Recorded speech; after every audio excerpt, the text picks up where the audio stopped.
তো যেখান থেকে আমরা মাটি আনি ওখানে ডেকোটা নষ্ট হয়ে যাওয়ার কারণে 2 দিন ওখানে কাজটা অফ ছিল। হঠাৎ করে গত রাত্রে কে বা কারা এসে আমাদের এই ডেকো থেকে ব্যাটারিটা খুলে নিয়ে যায়। আমরা পুরা চিন্তিত হয়ে পড়ি, গ্রামবাসী সবাই একসাথে পুরা পেরেশানি হয়ে পড়ি। পরবর্তীতে আমরা 12:30টা পৌনে 1টার দিকে মোবাইলের মাধ্যমে, ফেসবুকের মাধ্যমে আমরা জানতে পারি প্রশাসন এখানে এসে আমাদের বেকর থেকে ব্যাটারিটা খুলে নিয়ে যায়। তখন আমরা তৎক্ষণাৎ কী করবো নিজেরা ভেবেকুল পাচ্ছি না।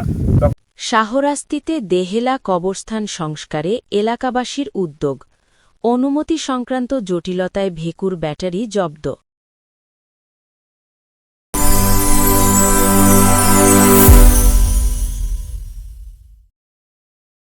শাহরাস্তি উপজেলার রায়শ্রী উত্তর ইউনিয়নের দেহেলা মিয়াজি বাড়ির ঐতিহাসিক কবরস্থান সংস্কারে নিজস্ব অর্থ ও এলাকাবাসীর দানে এগিয়ে আসেন স্থানীয় জমির মালিক শাহজাহান মিয়াজি।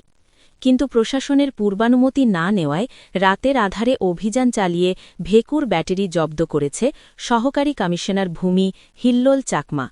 এ ঘটনায় এলাকায় চাঞ্চল্য সৃষ্টি হয়েছে। জানা যায়, দেহেলা উত্তরবাড়ির ৮০ শতক জমির কবরস্থানটি নিচু হওয়ায় সংস্কার ও গার্ড ওয়াল নির্মাণের প্রয়োজনীয়তা দেখা দেয়। জমির মালিক শাহজাহান মিয়াজি সংস্কার কাজে ৩০ শতক জমির মাটি বিনামূল্যে দান করেন এবং ভেকু দিয়ে নিজের মাছ চাষের জমির পাড় বাঁধার উদ্যোগ নেন। এলাকাবাসীর নিজস্ব তহবিল ও দানের টাকায় কাজ চলছিল।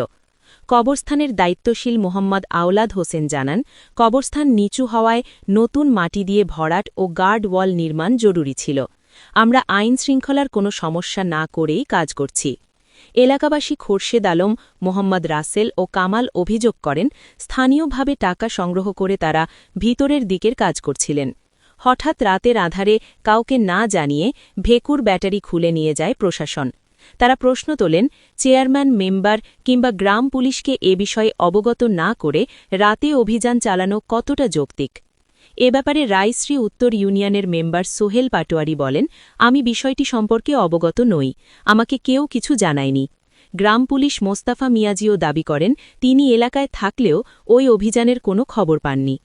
অভিযোগের বিষয়ে সহকারী কমিশনার ভূমি হিল্লোল চাকমা জানান, আমাদের কাছে অনুমতি না নিয়েই তারা কাজ করেছে। সরেজমিনে কাউকে না পাওয়ায় আমরা ভেকুর ব্যাটারি জব্দ করেছি। তিনি আরও বলেন, মাটি ব্যবসায়ী সিন্ডিকেটরা তথ্য গোপন করে আমাদের বিভ্রান্ত করে। এত অভিযানের পরও তারা রাতের আধারে ফসলি জমির মাটি বিক্রয় করে যাচ্ছে। এ বিষয়ে ইউএনও মহোদয় অবগত রয়েছেন। তবে তিনি স্পষ্ট জানান, কোনো জনকল্যাণমুখী কাজ করলে প্রশাসন আন্তরিকভাবে সহযোগিতা করে।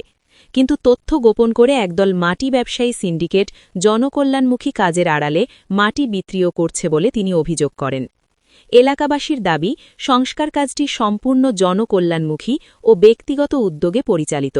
প্রশাসনের এই পদক্ষেপ স্থানীয় মানুষের সঙ্গে দূরত্ব তৈরি করছে বলে মনে করছেন তারা। তবে তারা প্রশাসনের প্রতি পূর্ণ শ্রদ্ধা জানিয়ে অনুমতির বিষয়টি দ্রুত নিষ্পত্তি করে সংস্কার কাজ চালিয়ে নেওয়ার সুষ্ঠু সমাধান চেয়েছেন। এলাকাবাসীর আশা, জনস্বার্থে এই কাজে প্রশাসন ইতিবাচক ভূমিকা রাখবে।